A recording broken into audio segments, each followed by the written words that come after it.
COP29 क्या है, इसके बारे में बताती हूँ मैं। COP29 कॉप संयुक्त राष्ट्र का एक संगठन है।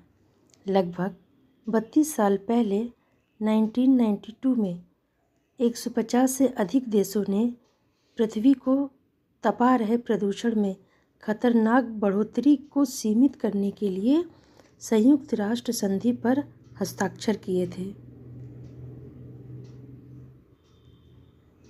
इसके तहत पहला कॉन्फ्रेंस 1995 में बर्लिन, जर्मनी में हुआ था। कॉप का फुल फॉर्म है कॉन्फ्रेंस ऑफ पार्टीज।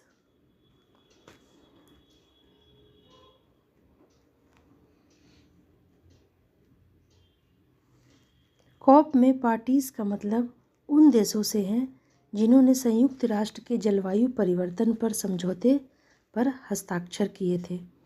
तब से लगभग हर साल जलवायु परिवर्तन पर सम्मेलन हो रहा है। हर साल होने वाले इस सम्मेलन का मकसद ये रहता है कि जलवायु परिवर्तन को कैसे सीमित किया जाए, उसके लिए तैयारी कैसे की जाए। इसमें दुनिया भर के नेता जलवायु परिवर्तन से निपटने के समाधान पर एक साथ काम करने के लिए जुटते हैं।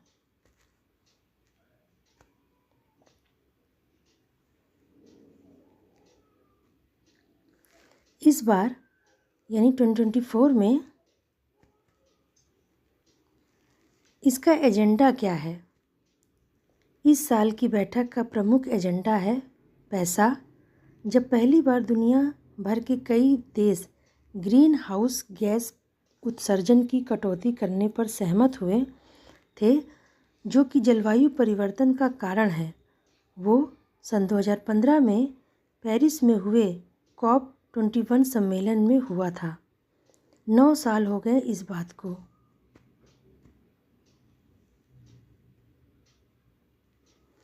करीब 200 देशों ने वैश्विक तापमान वृद्धि को 2 डिग्री सेल्सियस तक सीमित करने और इसे 1.5 डिग्री सेल्सियस तक सीमित करने का संकल्प लिया था। संयुक्त राष्ट्र वैज्ञानिकों का मानना है कि जलवायु परिवर्तन के खतरनाक असर को रोकने के लिए ये बेहद ज़रूरी है।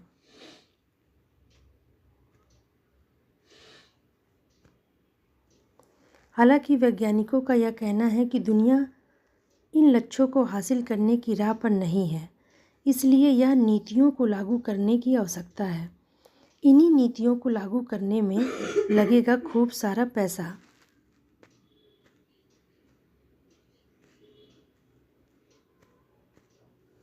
इसका समाधान निकालने के लिए सभी देशों ने तय किया कि सन 2025 तक क्लाइमेट फाइनेंस के बारे में प्लान बनाया जाए। क्लाइमेट फाइनेंस को आसान शब्दों में कहे तो यह अधिक वित्तीय संसाधनों वाले देशों से ऐसे देशों के लिए वित्तीय सहायता है जिनके पास कम वित्तीय संसाधन हैं और जो पर्यावरण के लिहाज से अधिक असुरक्षित है।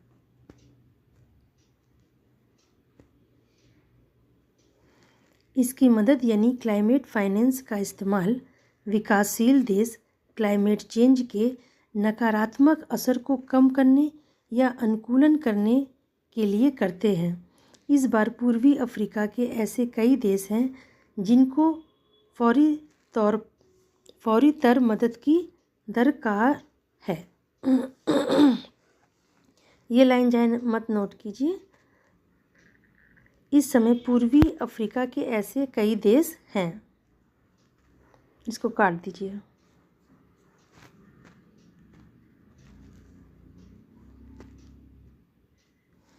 अजरबैजान से क्या दिक्कत है? वैज्ञानिक ये कहते रहे हैं कि जलवायु संकट से निपटना है तो जीवाश्म ईंधनों यानी फॉसिल फ्यूल जैसे कि तेल, गैस, कोयले से होने वाले उत्सर्जन में तेज़ी से कमी लानी होगी। मगर अजरबैजान का तेल, गैस के साथ नाता काफ़ी पुराना है। 1 करोड़ की आबादी वाला यह देश 1991 में अपनी आज़ादी के बाद से कैस्पियन सागर से तेल और गैस पर निर्भर रहा। अकेले हाइड्रोकार्बन देश के निर्यात का 92% हिस्सा है।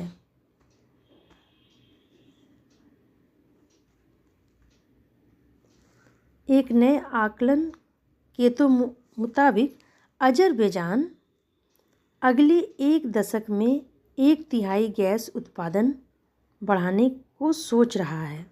अजरबैजान कोयले और तेल की ही तरह गैस भी एक जीवाश्म ईंधन है। कोयले और तेल की तरह ही गैस भी एक जीवाश्म ईंधन है। ये सभी जलवायु के लिए जिम्मेदार हैं, क्योंकि ऊर्जा की ज़रूरतों के लिए इन्हें जलाने पर पृथ्वी को गर्म करने वाली कार्बन डाइऑक्साइड जैसे ग्रीन हाउस गैस पैदा होती है।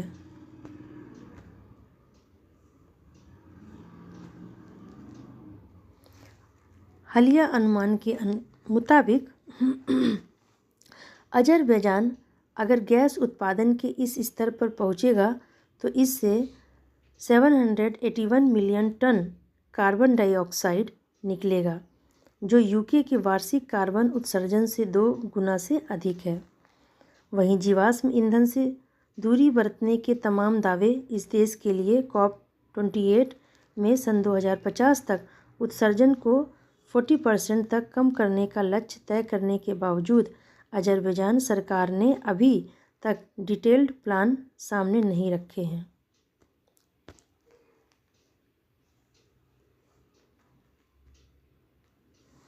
कुछ पर्यावरण कार्यकर्ता इसलिए नाखुश हैं कि ऐसे देश जो पर्यावरण को नुकसान पहुंचाने के सारे काम कर रहे हों उसे सम्मेलन की मेज़बानी करने क्यों दिया जा रहा है। यही सवाल पिछले साल सन 2023 में भी पूछा गया था, जब दुनिया के शीर्ष 10 तेल उत्पादक देशों में एक संयुक्त अरब अमीरात यूएई ने COP28 की मेज़बानी की थी। तो ये आप ध्यान से पढ़ लीजिएगा।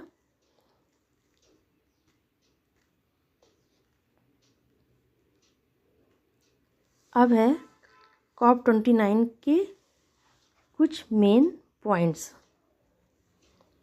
फर्स्ट है 29वां संयुक्त राष्ट्र जलवायु परिवर्तन सम्मेलन यानी COP29 बाकू यानी अजरबैजान में हो रहा है। तो ये क्वेश्चन पूछ सकता है कि 29वां संयुक्त राष्ट्र जलवायु परिवर्तन सम्मेलन COP29 कहाँ हो रहा है, तो अजरबैजान में हो रहा है।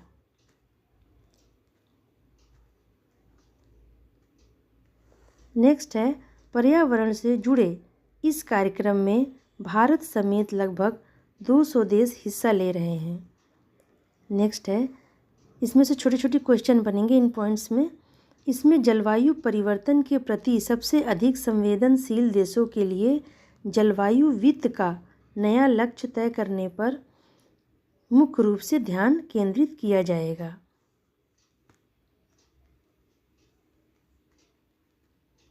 नेक्स्ट है इस सम्मेलन में भारत को अपना पक्ष प्रस्तुत करने के लिए 18-19 यानी 18-19 नवंबर का समय दिया गया है। नेक्स्ट है इस सम्मेलन में भारत की प्रमुख प्राथमिकताएं हैं, यानी COP29 में।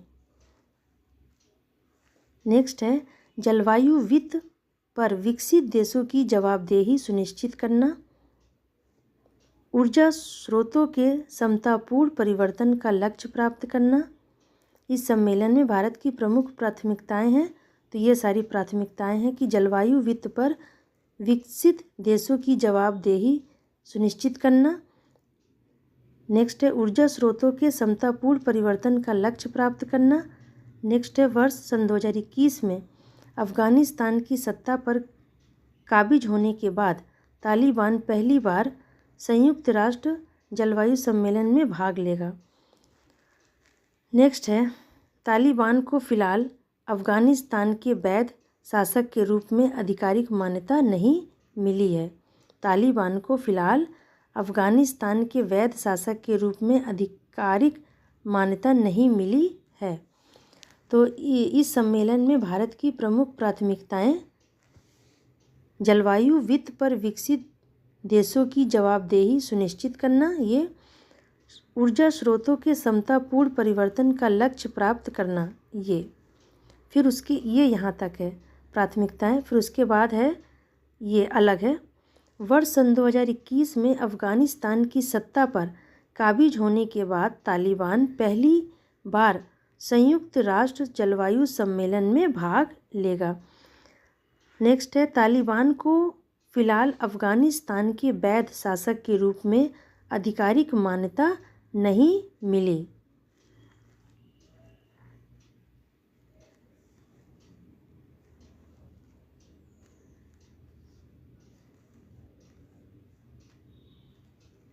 अब है जलवायु परिवर्तन पर संयुक्त राष्ट्र फ्रेमवर्क कन्वेंशन यानी UNFCCC के बारे में। फर्स्ट है यह पृथ्वी की जलवायु सिस्टम में ग्रीन हाउस गैस सांद्रता को कम करने के लिए एक वैश्विक पर्यावरण संधि है। नेक्स्ट है इसे आधिकारिक तौर पर वर्ष 1992 में अनुमोदित किया गया था।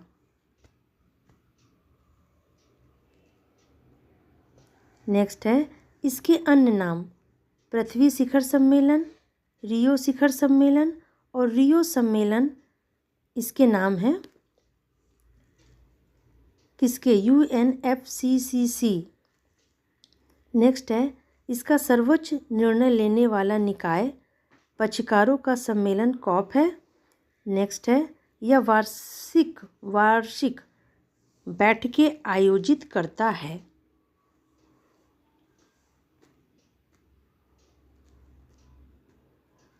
नेक्स्ट है जलवायु परिवर्तन से निपटने में प्रगति का आकलन करता है। नेक्स्ट है वर्ष 1993 में भारत UNFCCC का एक पक्षकार बना। ये सारे UNFCCC के बारे में मैं पढ़ रही हूँ इस समय। नेक्स्ट है यह 21 मार्च 21 मार्च 1994 को लागू हुआ।